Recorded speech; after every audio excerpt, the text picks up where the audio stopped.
Well, Darnold's going to have his work cut out for him against the Patriots in Super Bowl 60, primarily because you have seen the resurgence quickly of a team that was downtrodden for 2 straight seasons. Mike Vrabel is there. Drake Maye is getting it done. And one common link to the glory days of years gone by, Josh McDaniels still there, at it again. Here's a little of the conversation that Coach Garrett had earlier this week with Josh McDaniels about his latest Super Bowl run.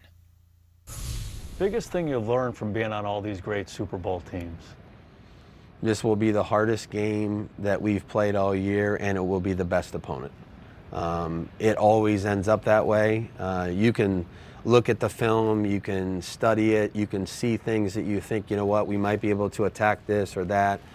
But this team will be the team that's playing the best, that's improved the most, that's the most well-coached, and it will have the best plan. And it will always feel that way when you get into the game. And, you know, it's going to be a 4-quarter thing where you're going to have to adjust, you're going to have to deal with some adversity. And you have so much respect and admiration for the opponent when you're finished with this game because you realize that was the best team we played.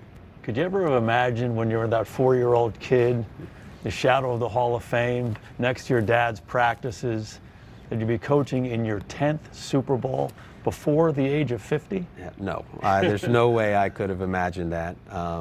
He's always told me, if you love the game will love you back. And so I saw him do that since I was this high, and I've tried to do that, you know, every year I've had the opportunity to do so, and it's certainly given me everything I put into it too.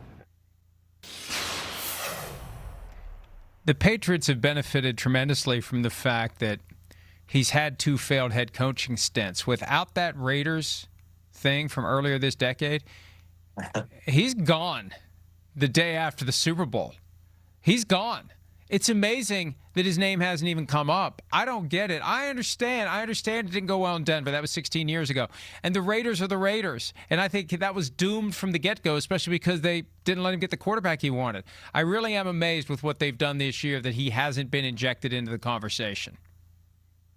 Yeah, he's a fantastic coach and has been for a long time. And if you think about it, his 10th Super Bowl, I mean, it's just so hard to understand and imagine. And, you know, the first 3, he was a young coach, you know, the early 2000s, but then he became the quarterback coach and the offensive play caller for a long stretch there and had so much to do with their success. And I just think the job he's done with Drake Maye has been remarkable.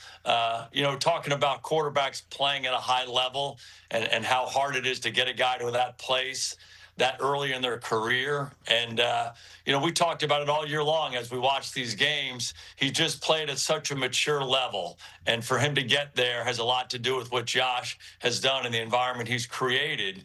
And, you know, I asked him about, you know, the first couple playoff games where Drake uncharacteristically was fumbling the ball and turning it over and didn't play quite as sharply as he has all year long. And you know, how do you talk to him about that?